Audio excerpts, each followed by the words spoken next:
आए हुए हैं सबको भगवान के अवतरण के विषय में ज्ञात है।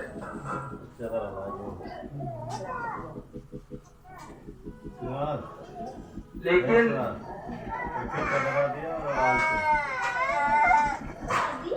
भगवान का अवतार आज इस रूप में हुआ है, इसका कितना महत्व है, इतना चौड़ा 1 मीटर का ले, इसकी कितनी महिमा है, इसको न जानने के कारण ही लोग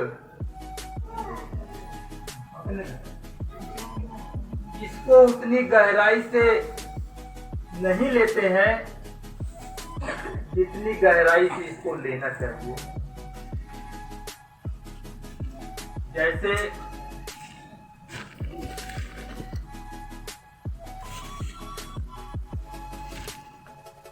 देवासुर संग्राम की कथा हम सब सुनते हैं, उसका कारण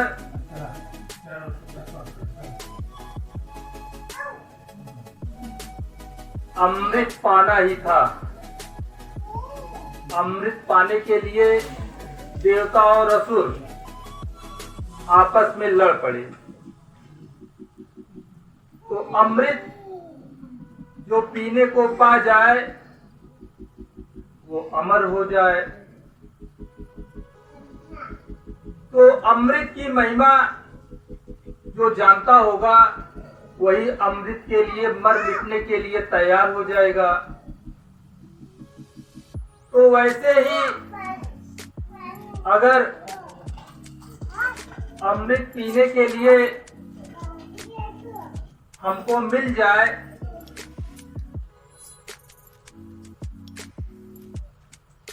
तो कैसा हो। तो अगर हम कहें कि हम आपको अमृत पीने के लिए मिला हुआ है तो आप इसको कहेंगे कैसे हमको मिला हुआ है।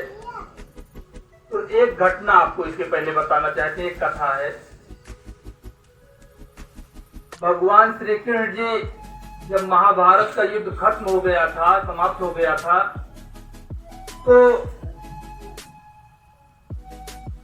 हस्तिनापुर से द्वारिका की ओर जा रहे थे। तो जा रहे थे तभी रास्ते में उनको उत्तंग मुनि का आश्रम मिलता है।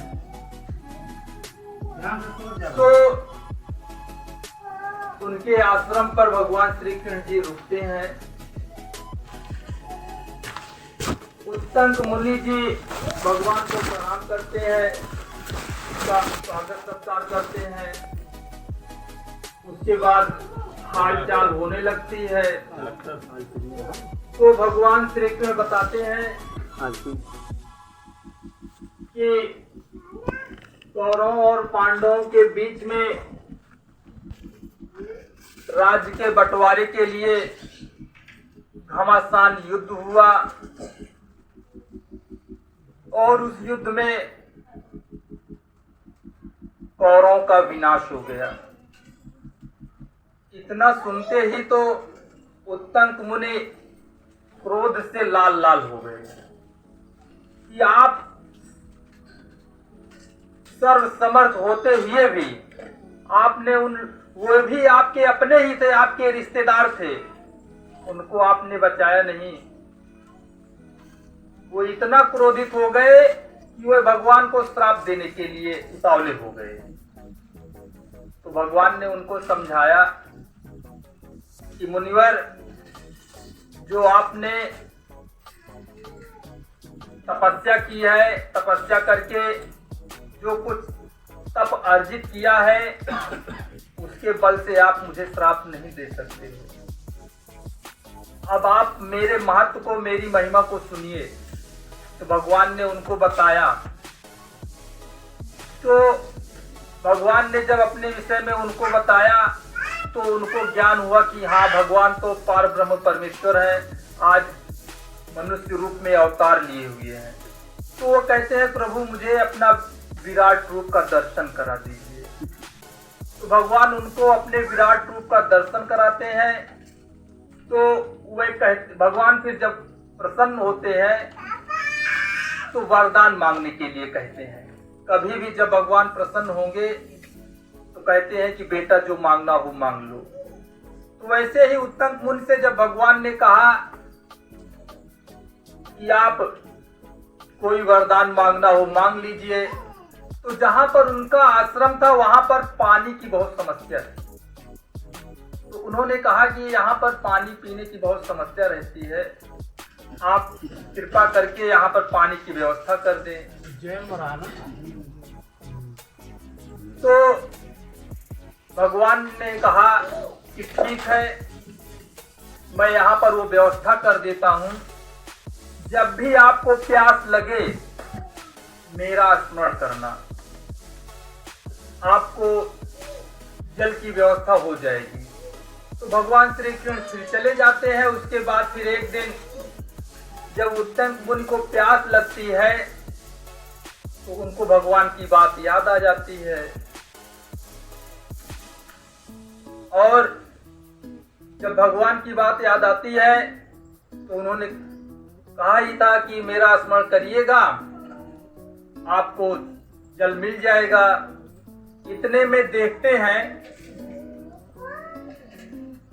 उत्तंक मुनि सामने से एक पुरुष आ रहा है, नंग धड़ंग है और देखने में एकदम विचित्र सा दिखाई दे रहा है, और उसके मूत्रेंद्रिय से जल की फुहार की तरह निकल रहा है। और वो कहता है कि मुनिवर क्या आप प्यासे हैं, जल पी लीजिए। इतना देखते ही तो उनको और क्रोध आ गया और उन्होंने कहा कि उन्होंने मेरा ऐसा अपमान किया, जल के नाम पर मुझे इस तरह का मेरा अपमान कर रहे हैं। तो इतना जब उनका क्रोध होना हुआ कि वो पुरुष गायब हो गया। जब पुरुष गायब हो गया तो उत्तम मुनि को शंका हुई कि ये तो भगवान श्री कृष्ण की ही कोई माया थी। तो भगवान फिर प्रकट होते हैं और उत्तम मुनि को बताते हैं, मुनिवर मुझसे आपने पानी की कामना की थी, तो मैंने सोचा कि ऋषिवर ने जब पानी मांगा है तो उनको अमृत ही क्यों ना पिला दिया जाए। तो इसके लिए मैंने देवराज इंद्र से बात किया, क्योंकि अमृत का अधिकार भगवान ने उन्हीं को दे रखा है। तो देवराज इंद्र ने कहा कि प्रभु आप तो जानते ही हैं कि किसी भी मनुष्य को सीधे सीधे अमृत नहीं पिलाया जा सकता है। तो भगवान ने कहा कैसे भी आप पिला सकते हो, आप मुनियों को अमृत पिलाइए। तो देवराज इंद्र ने कहा कि मैं उनको अमृत जिस रूप में पिलाऊंगा, अगर वो पी ले तो पी ले। तो भगवान श्री कृष्ण ने बताया कि ऋषिवर आपको देवराज इंद्र अमृत पिलाने आए थे, लेकिन आप उनको पहचान ही नहीं सके। खैर, आप अमृत पीने के अवसर को तो गंवा चुके, लेकिन मैं आपको आशीर्वाद देता हूं कि जब भी आपको प्यास लगेगी बादल छा जाएंगे और वो घनघोर वर्षा करेंगे। तो वहां पर मारवाड़ क्षेत्र में वो एरिया पाया जाता है जहां पर उत्तम मुनि का आश्रम था। वहां पर अभी भी मेघ आके बरसते हैं, उत्तंक मेघ के नाम से जाने जाते हैं वह बादल। तो जैसे अमृत पिलाने की भगवान ने व्यवस्था किया, तो अमृत पिलाने के लिए देवराज इंद्र आए थे। वैसे ही आप सबको बताया जाता रहा है, ये भगवान की वाणी का जो ज्ञान है ये अमृत घट ही है, जो सीधे सीधे नहीं।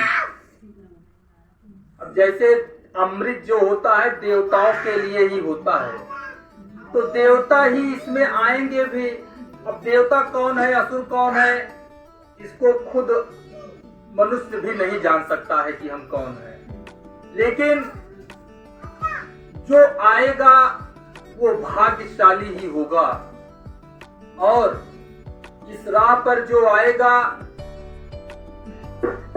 वो भगवान की वाणी तो पढ़ेगा ही, अथवा भगवान की वाणी सुनेगा ही। तो भगवान की वाणी जो भी पढ़ेगा या सुनेगा वो अमृत पिएगा ही। ये अमृत जो आज भगवान ने ज्ञान के रूप में लगभग 400 घट में भर करके दिया है, इस अमृत को जो भी पी लेता है, जो भी पिएगा वो बलवान हो जाएगा। और आज अमर के रूप में मनुष्य यही सोचता है, जैसे आज अभी वाणी खंड में आया था कि लोग सोचते हैं कि अगर हम भक्ति करें तो मरे ही ना, तब तो समझो कि हाँ भक्ति बढ़िया है। तो इसे तो भगवान स्वयं अपने जीवन से भी बांधे हैं कि जब भगवान आए हैं उन्होंने अपना भी शरीर छोड़ा है। लेकिन यह जो अमृत है इसको पी करके तुम अमर हो जाओगे। कैसे अमर हो जाओगे? भक्तों का नाम हम आप जानते हैं, वह भक्त शरीर रूप में ना होकर भी आज अमर है। तो वैसे ही अगर इस राह पर हम चलेंगे, जैसा जीवन भगवान ने हमसे बनाने के लिए कहा है, अपने ज्ञान में लिख करके बताया है कि तुम्हारा जीवन ऐसा हो, तो वैसा जीवन हम अपने आप का बनाने का जब प्रयास करेंगे तो प्रयास हम आप करेंगे, पूरा भगवान करा लेंगे। तो प्रयास तो हमको करना होगा, जैसा वो हमसे चाह रहे हैं अपना जीवन बनाने के लिए, वैसा बनाने का प्रयास हमको करना है। इस ज्ञान को ज्यादा से ज्यादा पढ़ना है। इसको पढ़ने के एक नहीं असंख्यों लाभ हैं, आप सब जानते सुनते ही रहे हैं। जब इस ज्ञान को हम ज्यादा से ज्यादा पढ़ेंगे तो वह कष्ट किसी भी प्रकार के क्यों ना हो, रोग हो, बाधा हो, आसुरी शक्तियां हो, अथवा किसी भी प्रकार की कोई भी समस्या क्यों ना हो, इसको जब पढ़ेंगे तो हम बलवान हो जाएंगे, शक्तिशाली हो जाएंगे। और जब ऐसे हो जाएंगे तो जीवन हमारा जो है, कोई जरूरी नहीं है कि इस समय अगर हमारे जीवन में संघर्ष नहीं आ रहा है तो आगे संघर्ष नहीं आएगा।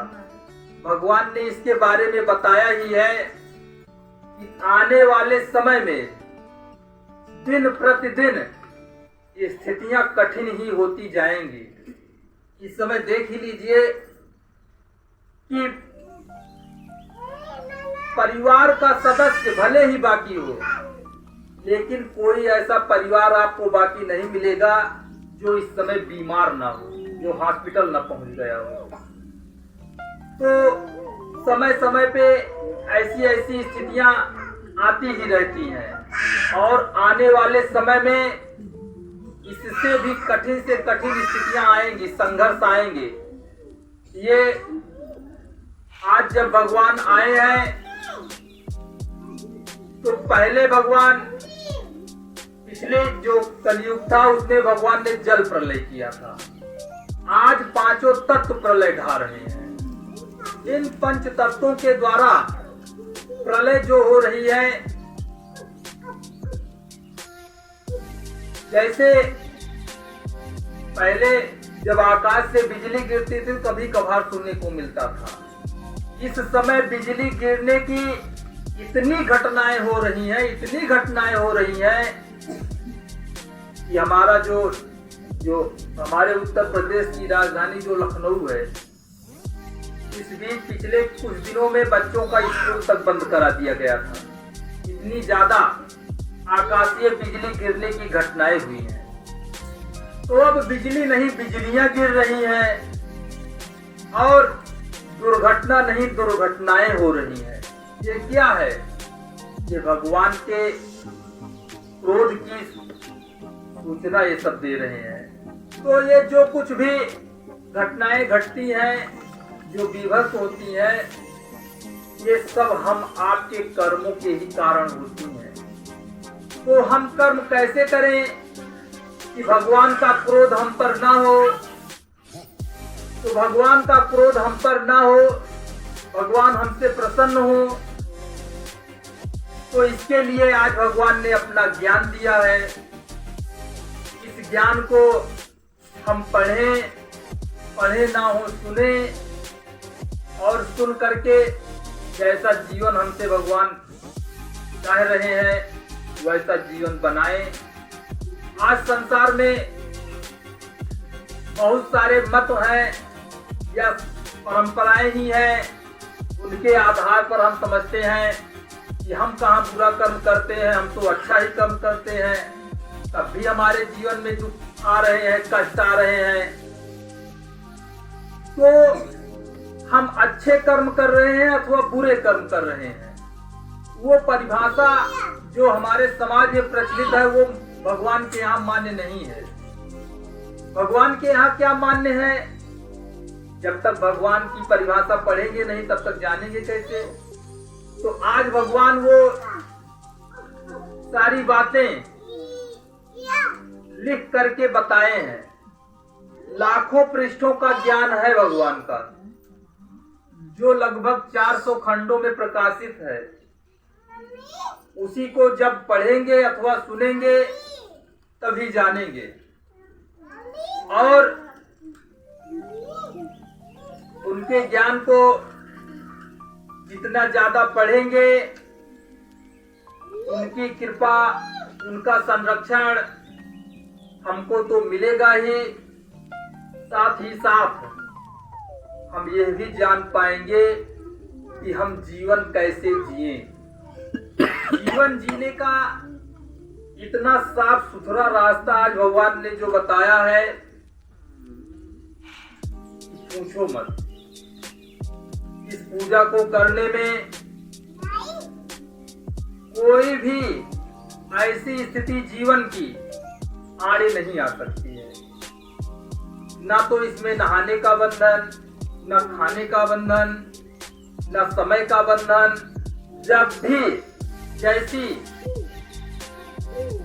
हमको सुविधा हो, उसी सुविधा के अनुसार हम इस ज्ञान को पढ़ सकते हैं, सुन सकते हैं। तब भी आज का मनुष्य इतना दुर्भाग्यशाली है कि उन्हें उत्तंक मुनि की तरह इस अमृत को पिएगा नहीं, उल्टे कहेगा कि यही तो बड़ा कठिन है। और सब पूजा तो अच्छी है, लेकिन ये बहुत कठिन है, इसको पढ़ना पड़ता है। तो पढ़ने के क्या लाभ है? उसको देखता भी है, जानता भी है, लेकिन ये भार लगता है। तो जब भार लगता है हमको, तो भार स्वरूप जो काम किया जाता है उसका फल अच्छा नहीं होता है। तो जो कुछ भी हम करें, हम सच्चे मन से करें, पूरे मन से करें, तभी उसका लाभ मिलता है, तभी उसका फल मिलता है। और हम चाहते हैं अगर कि हमारे जीवन में खुशियां ही खुशियां रहें, तो उसके लिए साधन और रास्ता यही भगवान की वाणी ही है। इसको हम पढ़ें, जैसा भगवान ने बता रहे हैं वैसा अपना जीवन बनाने का प्रयास करें। इसी के साथ मैं अपनी वाणी को यहाँ पे विराम देता हूँ। ओम शिवाय।